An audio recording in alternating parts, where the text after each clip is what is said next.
Senhor, mais uma vez nós louvamos a Ti, te agradecemos.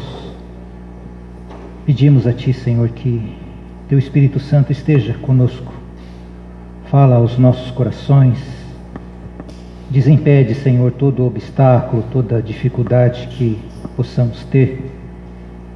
E que o Senhor tenha liberdade, Senhor, nos nossos corações, para que a Tua palavra, Senhor, possa chegar a nós e provocar em nós reações à Tua palavra, Senhor.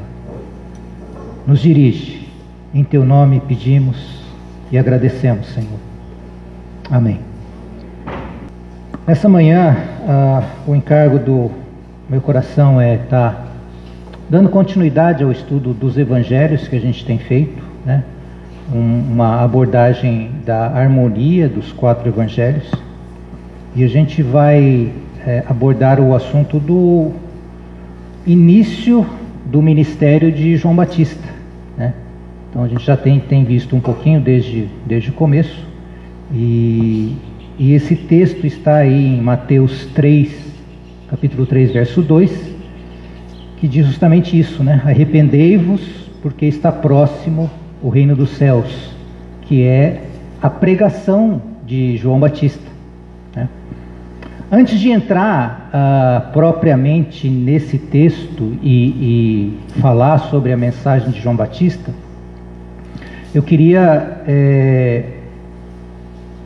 colocar um pouquinho do ambiente em que a nação de Israel estava naquele momento, né? Porque o ambiente dos evangelhos ocorreu ali na nação de Israel, né? Então eu queria só voltar um pouquinho nesse período para a gente entender talvez um pouco mais o significado da mensagem de João Batista para aquela época, né? E depois o que é que essa mensagem tem a ver conosco hoje, né? Uma mensagem que foi direcionada para aquele momento, mas permanece viva até hoje, de forma que ela possa também nos atingir, né? Então, uma pequena introdução, né? O ambiente em que João Batista estava, né? E que a sociedade daquele momento estava convivendo, e particularmente com relação à nação de Israel, porque a mensagem de João Batista foi dirigida e direcionada primariamente para a nação de Israel, que era o povo de Deus, né? Então eu só vou ler algumas coisas aqui, né, sem muita explicação, porque a gente já mais ou menos conhece o contexto, né? Então, alguns pontos relacionados ao ambiente em que se encontrava aquele momento, né? Primeiro, então, Israel, que era a nação, né, encontrava sob o domínio do Império Romano. A gente tem visto isso já, né? Quem mandava, quem dava as cartas lá era o Império Romano, né? Mas a nação, ela possuía uma certa liberdade de culto a Deus, né? O Império Romano, ele não acabava com todas as crenças e os costumes dos povos que eles dominavam. Então a nação de Israel, embora sendo dominada pelo Império Romano, ela tinha uma certa liberdade ainda de culto a Deus.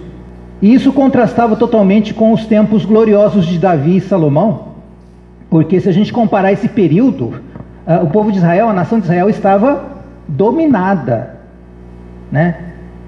E se a gente lembrar da nação nos tempos de Davi e de Salomão, eram tempos gloriosos, né?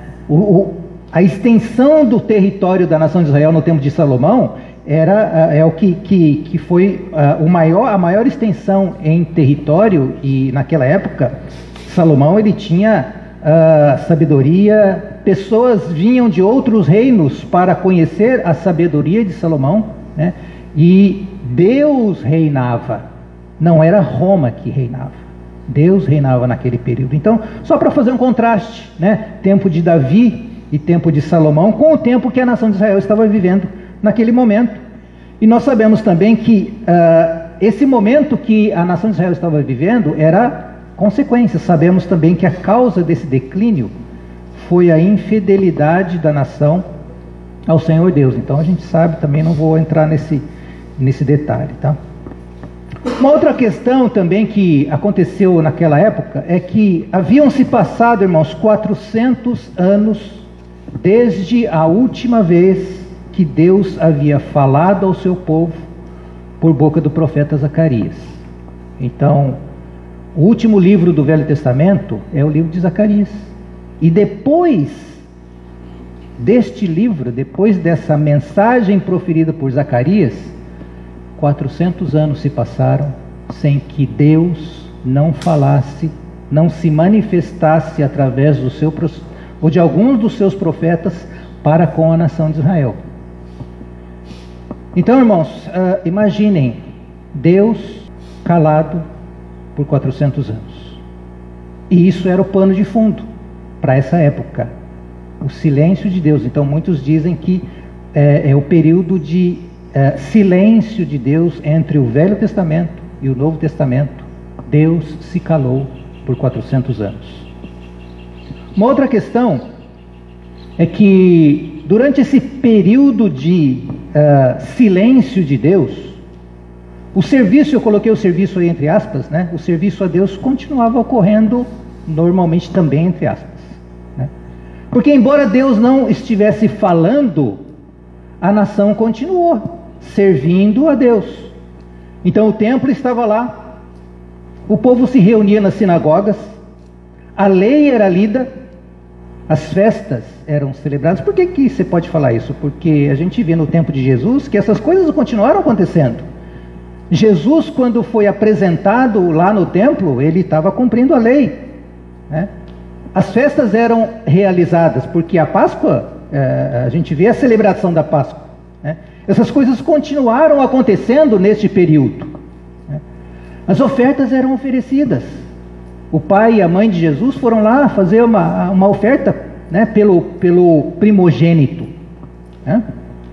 Circuncisão era praticada e os primogênitos eram consagrados ao Senhor. Então, de uma certa forma, o serviço a Deus continuou ocorrendo normalmente. Uma outra coisa, nós que conhecemos o Velho Testamento, a gente sabe que não vou dizer a principal, mas assim, uma figura de suma importância no Velho Testamento era o sumo sacerdote, ou os sacerdotes, porque ali se ministrava a Deus. As ofertas eram queimadas no templo através dos sacerdotes, e principalmente no dia nacional da expiação, o sumo sacerdote entrava com o sangue diante de Deus no Santo dos Santos. Então, naquela época dos 400 anos, a principal autoridade sobre Israel era exercida pelo Sinédrio.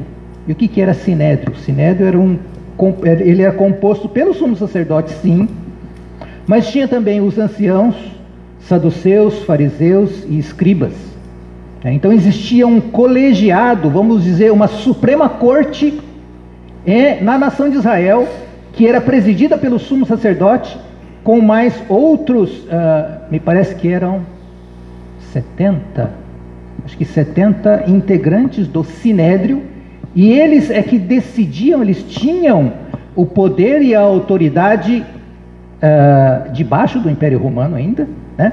Mas eles é que ministravam, eles é que definiam as coisas da vida da nação de Israel.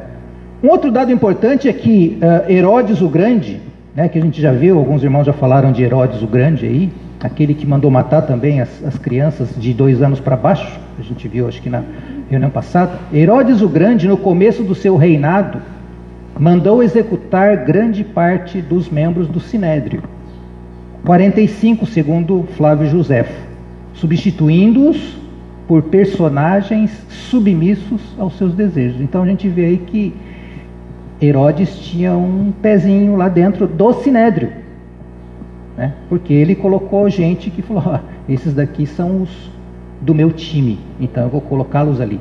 Qual era o compromisso dessas pessoas para com Deus? A gente pode imaginar. Então a nação de Israel estava vivendo nesse ambiente, né? É assim que o povo vivia naquela época. E de repente, lá no ano 25 da era cristã, já 25 depois de Cristo, surge uma voz proclamando no deserto da Judéia: João Batista começa a falar.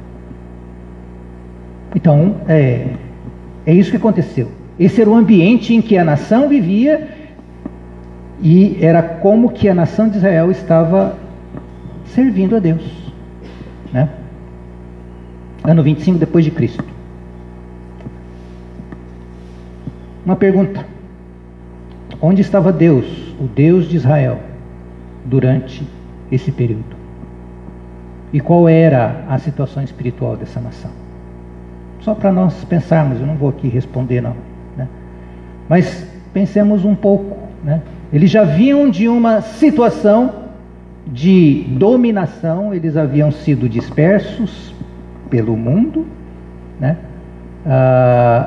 O reino, tanto o reino do norte como o reino do sul, eles foram levados cativos, e também não vou entrar nessa questão, né? Mas onde estava o Deus de Israel durante esse período? Deus desistiu da sua nação? Deus deixou de lado o seu plano para com o homem e o seu plano para com a sua nação, para aqueles que ele chamou de minha videira, de meu povo de propriedade exclusiva? É lógico que não, né? E eu quero começar já aqui então com uma primeira lição.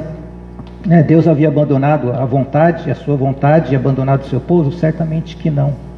Mesmo que o povo seja infiel, Deus permanece fiel. Primeira lição então eu coloquei em vermelho aí, ó. Deus tem o seu tempo e o seu modo. Irmãos, Deus pode demorar, Deus não anda no nosso tempo. Os propósitos de Deus serão realizados um a um. As promessas do Senhor serão realizadas uma a uma. E Deus não desiste, porque Ele é Deus. Mas Deus tem o seu tempo e também tem o seu modo. Ele faz quando Ele quer e da maneira que Ele quer. Esse é o nosso Deus. E Ele não muda, né? A Luísa falou, Ele não muda. E Ele vai cumprir uma a uma das suas promessas, mesmo que nós sejamos infiéis. Um dia Ele se manifesta e da maneira que Ele desejar. Eu queria voltar a considerar um pouquinho. Eu falei de ano 25 da era cristã, a hora que João Batista começa a falar, mas a gente já estudou uma série de coisas, de acontecimentos, até que João Batista começasse a proclamar no deserto, né? Todas as nossas reuniões até agora foram sobre o aparecimento do anjo, né? Sobre a concepção, né, de Jesus Cristo, e eu queria só dizer, irmãos, que desde antes do ano 0 até esse momento do ano 25 depois de Cristo, aconteceram várias coisas que não estavam no radar, não estavam na percepção de todo o povo da nação. As pessoas não estavam, o povo comum, vamos dizer assim, eles não estavam sabendo o que estava acontecendo. Então eu chamei isso aí de os bastidores do palco.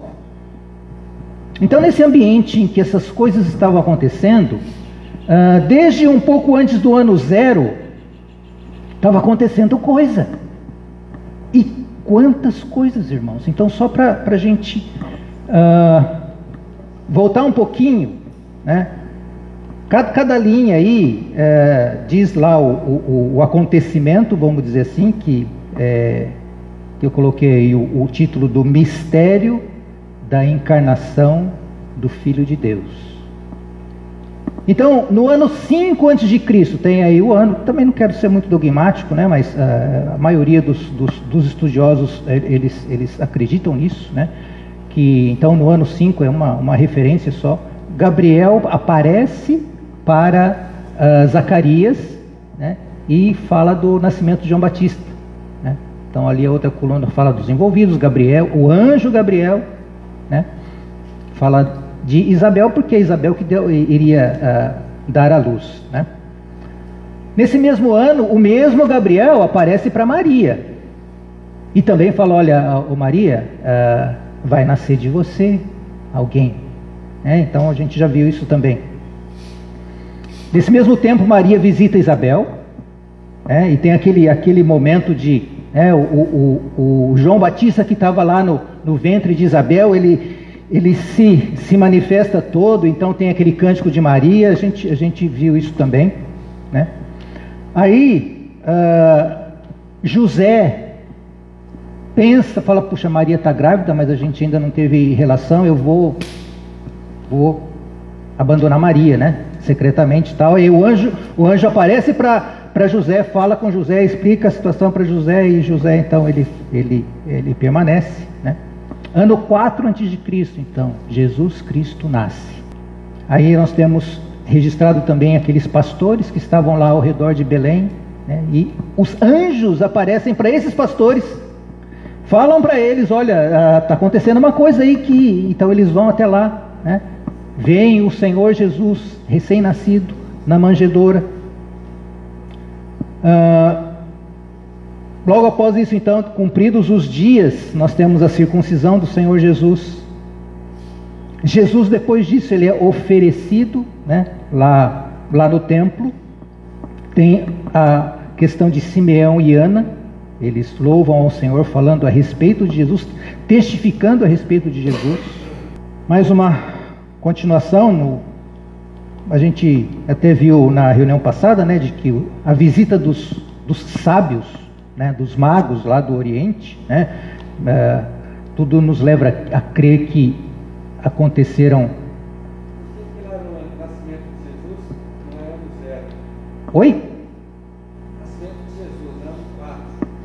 É no 4 porque quando o atual calendário foi definido, né, houve na verdade um erro de conta, tá? Então era para ser o ano 0, mas na verdade assim, todos, mas a grande maioria dos estudiosos creem que na verdade Jesus não nasceu no ano 0, né? Jesus nasceu no ano 4 antes de Cristo.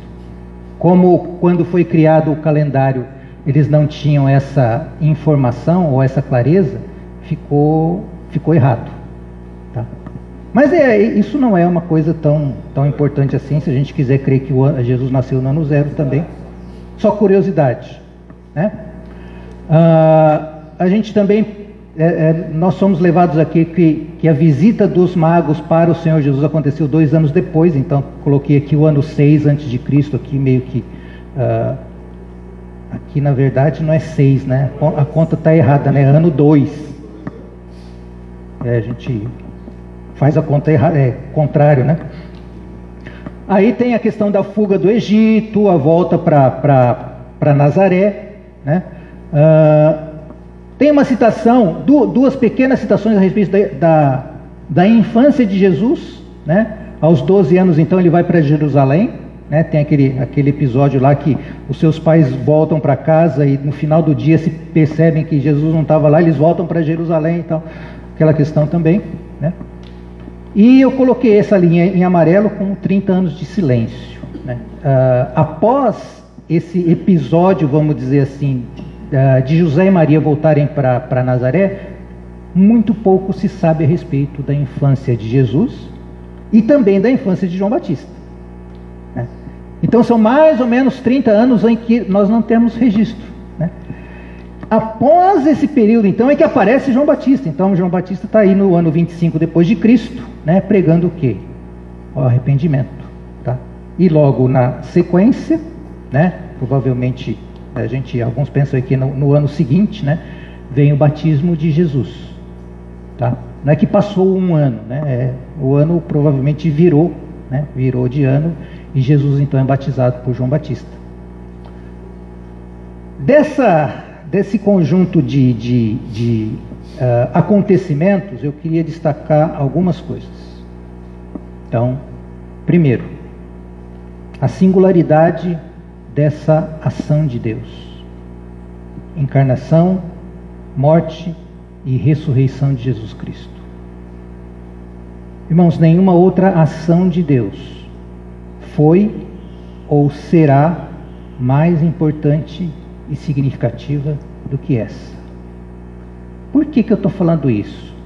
Para que nós possamos avaliar o que estava acontecendo, irmãos, nesse período vamos dizer assim, do ano 4 antes de Cristo até o ano 25.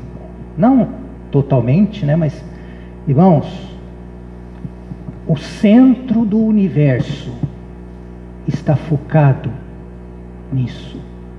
Encarnação, morte e ressurreição de Jesus Cristo. Nada faz sentido se nós não tivermos isso. Deus estava dando o seu passo, se é que a gente pode dizer assim, mais crucial e mais importante, para que Ele pudesse fazer e cumprir a sua vontade conosco. Repetindo, Deus estava dando o seu passo mais importante para que Ele pudesse realizar a sua vontade no meio do seu povo. A encarnação de Cristo, a sua morte e a sua ressurreição. Então, não era pouca coisa que estava acontecendo. Uma era estava se findando para começar uma nova era, uma nova maneira. A realidade de todo o Velho Testamento estava para ser fundamentada nessa ação de Deus. Então, por isso que a gente vê, irmãos, eu estava contando, eu nunca vi tanta movimentação de anjo durante esse período. O próprio Gabriel vai falar com Zacarias, o próprio Gabriel vai falar com Maria.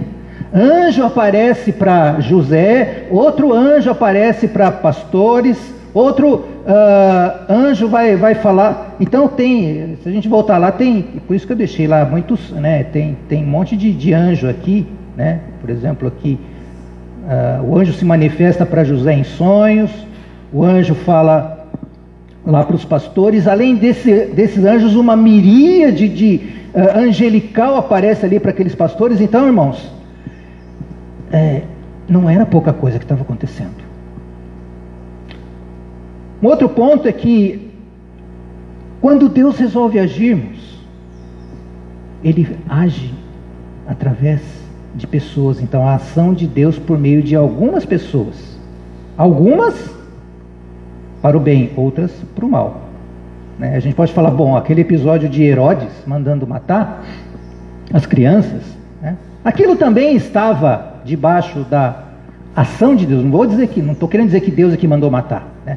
Mas tudo está debaixo do controle do nosso Senhor, né? E Ele usa pessoas, né? Quais são as pessoas que Deus usa nesse período, né? Primeiro, então, Zacarias e Isabel. Eu só queria destacar algumas ações, né? Perseveraram em oração, né? A gente vê então que Zacarias orava por Isabel, porque o anjo fala para ele: ô Zacarias, as tuas orações foram ouvidas, né? A tua esposa vai dar à luz. Então eles perseveraram em oração e tiveram o seu pedido atendido. Dessa forma, o precursor de Jesus foi gerado pelo poder de Deus. Não foi, mesmo Isabel, a concepção de João Batista não foi uma concepção comum. Foi uma concepção em uma irmã já idosa, estéril. Então, mesmo no nascimento de João Batista, irmãos, foi ação do poder e do milagre de Deus. Por outro lado, Maria, ela creu e ofereceu-se como um instrumento para que a vontade de Deus fosse cumprida. Maria creu, a palavra é muito clara, ela fala maravilhosamente. Por um lado, a gente vê que Zacarias duvidou, né? Tanto é que ele ficou mudo. Maria creu e falou: eis-me aqui, Senhor, para que o Senhor cumpra a sua vontade em mim, mesmo que eu seja ameaçada, né? Então, Maria creu e ofereceu-se. José obedeceu ao falar do anjo, recebendo Maria como mulher, fugindo para o Egito, porque o mesmo anjo, mas o anjo também foi falar: ô José, agora você pega o menino e a sua mãe e foge daqui, né? Fugiu para o Egito com Maria e Jesus, e também retornando após a morte de Herodes, também o anjo aparece para José e fala: ô José, agora você pode voltar, né? Anjo falando. E José obedecendo. Aí tem Simeão e Ana. Aguardaram com uma viva esperança a promessa feita pelo Espírito Santo, permanecendo firmes nela até verem o seu cumprimento. Então Simeão, a hora que ele pega aquele menino e fala: agora eu posso morrer. Os meus olhos viram. Há quanto tempo que ele havia recebido isso eu não sei, mas ele permaneceu com uma esperança viva até que aquilo aconteceu. Poucas pessoas, irmãos. A nação estava totalmente alheia a isso, ela não estava apercebida disso. A gente vê lá, quando os magos vêm lá do Oriente e falam: nós viemos adorar o recém-nascido rei dos judeus, ou o rei dos judeus, e Herodes fica todo apavorado e fala: não, cadê? E onde é que ele vai nascer? Eles vão lá consultar os sábios, os doutores da lei. Eles falam: é tão óbvio, Jesus vai nascer em Belém, ele não vai nascer em Jerusalém. Eles ouviram, eles sabiam aquilo, mas ninguém quis ir lá com os magos ou com os sábios. Eles ficaram lá na sua situação. Eles não estavam apercebendo do que estava acontecendo por isso que eu estou chamando de bastidores. E o último ponto, então, a questão dos sábios do Oriente tiveram entendimento e pagaram um preço para adorar o rei dos judeus. Algumas poucas pessoas, irmãos. A nação como um todo poderia estar corrompida, mas pessoas foram usadas. Então vem uma segunda lição. Todos estes poucos estavam prontos quando o tempo de Deus chegou. Nós não temos o nosso tempo, mas Deus tem o seu tempo. Quando chega o tempo de Deus, quem é que Ele vai usar? Esses poucos, talvez, não sei. Mas para que você seja usado, você tem que estar pronto.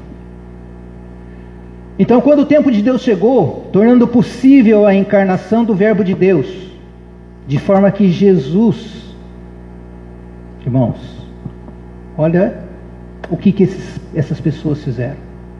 Jesus foi recebido, ele foi honrado, ele foi testemunhado, adorado, suprido, cuidado e festejado por pessoas que o receberam, até que Jesus pudesse iniciar o seu ministério público. Então, irmãos, o nosso Senhor, embora tenha nascido numa manjedoura, num lar simples e pobre, ele recebeu tudo isso. Ele foi honrado, ele foi adorado, ele foi testemunhado, ele foi suprido, ele foi educado por pessoas. O Filho de Deus recebeu isso até que ele chegasse aos seus 30 anos e pudesse iniciar o seu ministério. Então a segunda lição, irmãos, é essa: quando chega o tempo de Deus, ele age por meio de pessoas. Nós vimos anjos envolvidos, mas os anjos foram mensageiros. Aqueles que se dispuseram, foram pessoas. Então, nesse ambiente, por um lado, nós vemos a nação de Israel em uma situação. Por outro lado, nós vemos alguns poucos que estavam prontos, atentos ao falar de Deus, percebendo as ações de Deus, se preparando para que a vontade de Deus pudesse ocorrer naquele momento, através deles. E aí vem João Batista, então, com essa mensagem: arrependei-vos, porque está próximo o reino dos céus. Esse é o verso 2 de Mateus 3. E o verso 10 de Mateus 3 fala que já está posto o machado à raiz das árvores. Toda árvore, pois, que não produz bom fruto, é cortada e lançada ao fogo. Então, só conectando esses dois versículos. Arrependei-vos, porque está próximo o reino dos céus. Mas também, o machado já está colocado na raiz da árvore. E me veio na mente aqui, a gente não tem muito mais isso, né? O lenhador, né? O lenhador, quando ele vai derrubar uma árvore, ele vai lá com o seu machado. Imagino que ele vai lá, pega o machado, ele coloca ali, né? Dá uma testadinha, né? Uma batidinha ali, e depois ele vem. João Batista está falando, o machado já está posto à raiz das árvores. E toda árvore, pois, que não produz bom fruto, é cortada e lançada ao fogo. O que é árvore? Será que João Batista estava preocupado com árvore aqui? Certamente que não, né? Qual era o recado aqui? O sentido de árvore são pessoas, nações ou instituições. E por que o machado está posto à raiz da árvore? Então vamos ver alguns textos do Velho Testamento. Esse texto aqui de Isaías, capítulo 5, verso 1 até verso 7. Só vou ler para a gente pegar um pouquinho do sentimento, né, dessa questão do machado sendo posto à raiz da árvore. Né? Isaías fala então, a partir do verso 1, agora cantarei ao meu amado o cântico do meu amado a respeito da sua vinha. O meu amado teve uma vinha num outeiro fertilíssimo. Sachou-a, limpou-a das pedras e a plantou de vides escolhidas. Edificou no meio dela uma torre e também abriu um lagar. Ele esperava que desse uvas boas, mas deu uvas bravas. Agora, pois, ó moradores de Jerusalém e homens de Judá, julgai-vos, peço, entre mim e a minha vinha. Que mais se podia fazer ainda a minha vinha que eu lhe não tenha feito? A minha vinha produziu uvas bravas. Eu tentei, eu fiz. O que mais que eu poderia fazer? Faltou alguma coisa? E o Senhor está falando, olha, julgai, vos peço, entre mim e a minha vinha. Eu tenho uma demanda com a minha vinha. Eu já fiz tudo. E como esperando eu que desse uvas boas, veio a produzir uvas bravas? Agora, pois, vos farei saber o que pretendo fazer à minha vinha. Tirarei a sua sebe, sua cerca, para que a vinha sirva de pasto. Derribarei o seu muro, para que seja pisada. Torná-la-ei em deserto. Não será podada nem ensachada, mas crescerão nela espinheiros e abrolhos. Às nuvens darei ordem que não derramem chuva sobre ela. Não foi isso que aconteceu à nação de Israel? Não era essa a realidade da nação de Israel? Neste momento que a gente está considerando? Um outro texto. Não, mais o final. Porque a vinha do Senhor dos Exércitos, ó aqui a tradução, a vinha do Senhor dos Exércitos é a casa de Israel, e os homens de Judá são a planta dileta do Senhor, a planta amada do Senhor. Ele desejou que exercessem juízo, e eis aí, quebrantamento da lei. Ele esperava uvas boas, mas vieram uvas bravas. Ele desejava justiça, e eis aí, clamor. Mais um texto em Jeremias 2:21 que diz: eu mesmo te plantei como vide excelente, da semente mais pura. Como, pois, te tornaste para mim uma planta degenerada, como de vide brava?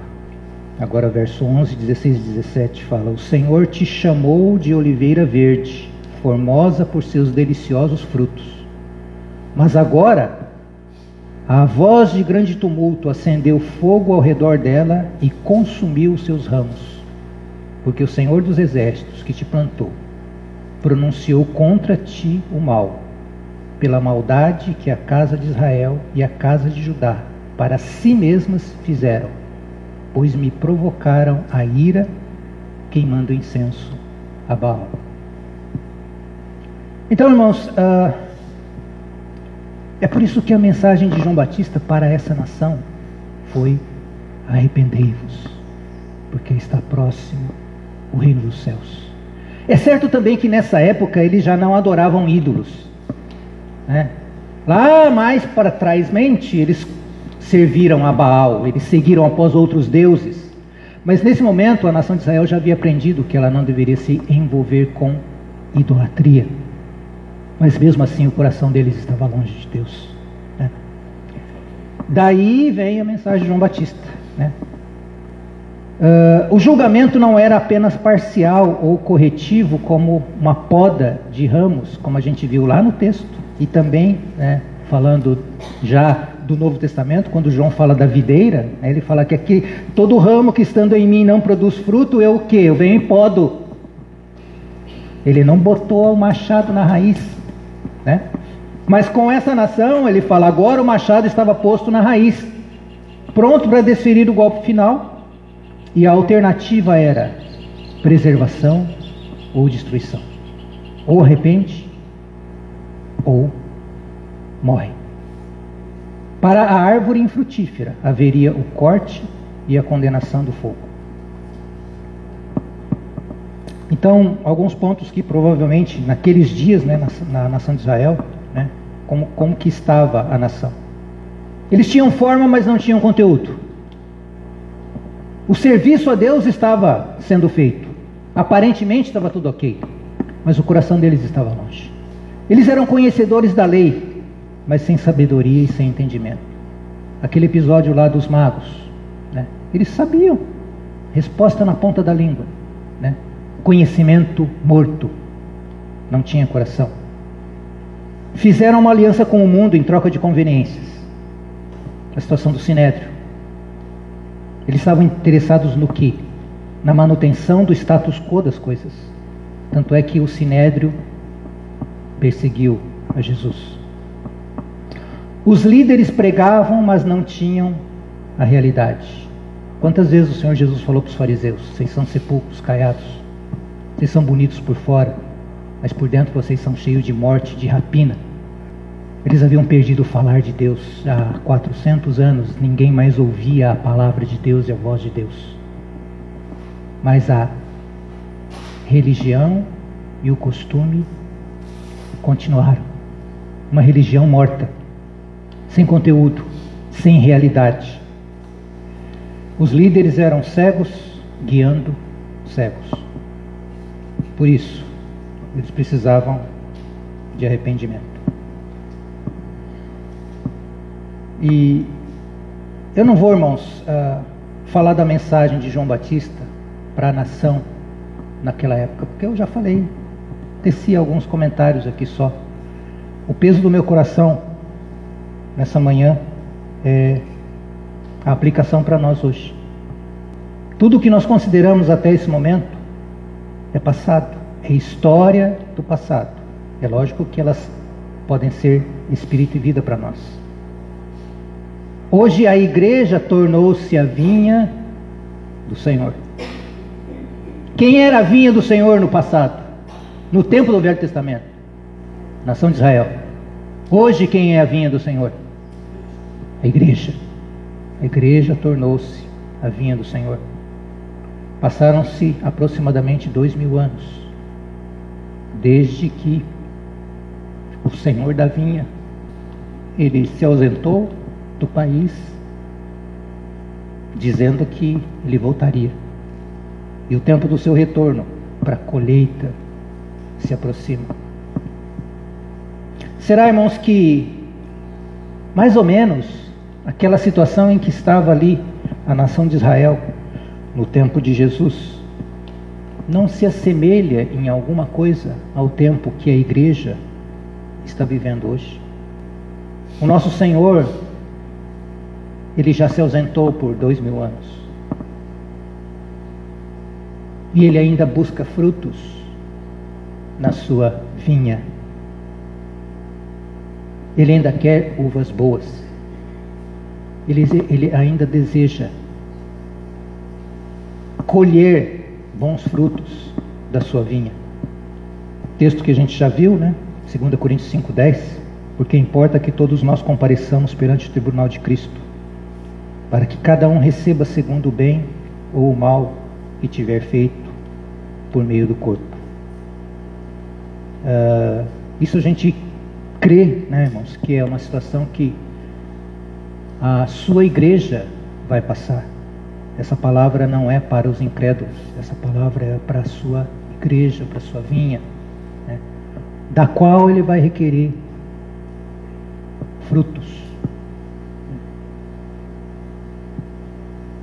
Deus continua tendo o seu tempo e o seu modo. Deus não muda, né? A primeira lição que a gente falou, Deus tem o seu tempo e o seu modo. Um novo tempo de transição se aproxima. Essa terra como nós conhecemos hoje há de passar e virão novos céus e nova terra. O Senhor que está ausente, Ele vai estar visivelmente, Ele vai estar presente conosco, junto com os seus, junto com o seu povo. Os céus estão prontos. As atividades dos bastidores. Será que o Senhor Jesus, será que o Espírito Santo está trabalhando neste tempo que se chama hoje, nos bastidores, e nós não estamos ouvindo a sua voz? Nós não estamos percebendo o que está acontecendo, porque uma nova virada vai acontecer. Eu não sei quando, porque vai acontecer no tempo de Deus. Mas Deus vai continuar usando pessoas. Ele vai continuar agindo através de nós. Precisamos considerar a nossa vida e o nosso testemunho. Onde estão as Marias, os Josés, os Zacarias, os Simeões, as Anas, os sábios, os pastores, cada um fazendo aquilo pelo qual ele foi chamado pelo Senhor. Cada um sendo fiel ao Senhor naquilo que ele ganhou de Deus. Cada um ande conforme segundo o que recebeu. Cada um seja fiel no pouco. Cada um seja fiel ao seu Senhor. Não importa aquilo que você está fazendo, mas desde que seja a vontade de Deus para a nossa vida. Hoje a Lisa me falou que nessa data, né, 31 de outubro, nós estamos comemorando 504 anos de reforma. Da mesma forma como quando completamos 500 anos de reforma, eu lembro de uma mensagem do pastor Hernandes, e falou: o que a gente tem para comemorar?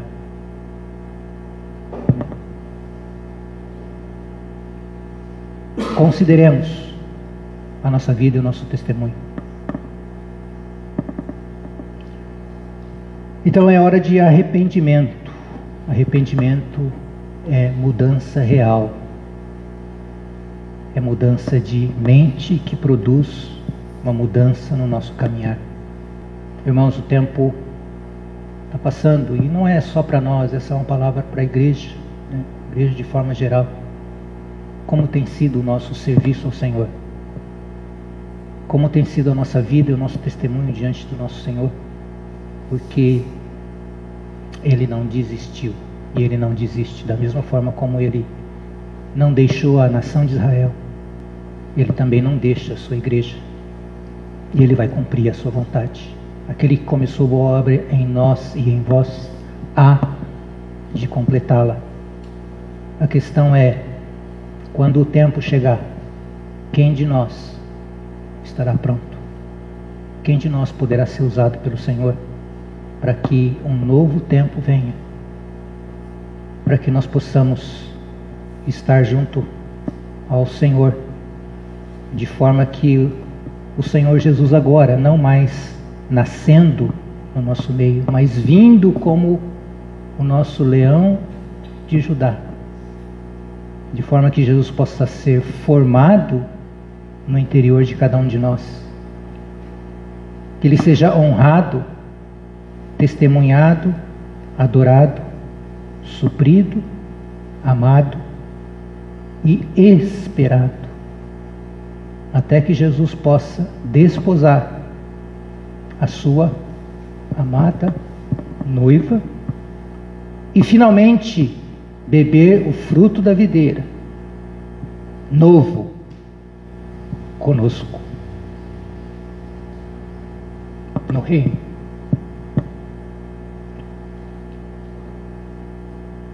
Então, irmãos, eu acho que essa palavra, né, de João Batista, ela pode ser aplicada para nós dessa forma, né? Eu não sei quantos de nós precisam de arrependimento, mas que cada um de nós saiba ouvir a voz de Deus, para que cada um dos pontos que nós precisamos nos arrepender na nossa vida pessoal e na nossa vida pública, coletiva, para que o nosso Senhor possa voltar, Ele possa ter prazer na sua vide e que Ele possa beber isso que nós acabamos de fazer, celebrar a ceia, porque Ele falou: agora eu não mais vou beber do fruto da vinha até aquele dia. E Ele está esperando, Ele está aguardando para que Ele possa beber novo, conosco, no reino do seu Pai. Eu queria só fazer uma lembrança aqui, irmãos. Eu tive olhando e um encargo parecido que eu compartilhei com os irmãos, uma mensagem intitulada aí de Amor, Serviço e Perseverança, no dia 4 de julho, e eu aconselharia os irmãos a ouvi-la novamente. Ela tem muito a ver com o que a gente está falando hoje, né? Ela também está no canal do YouTube, então esse daqui no dia 4 está postada no Facebook da ICEL, né? Mas ela foi já ela foi editada, né, no YouTube, e ela saiu no YouTube também, né, há cerca de um mês atrás. Então quem tiver tempo, ouça também essa palavra, né? Amor, serviço e perseverança, e que o Senhor possa, com misericórdia, com graça, tocar o nosso coração, para que nós possamos nos arrepender, para que Ele possa vir e desfrutar da sua vinha. Amém?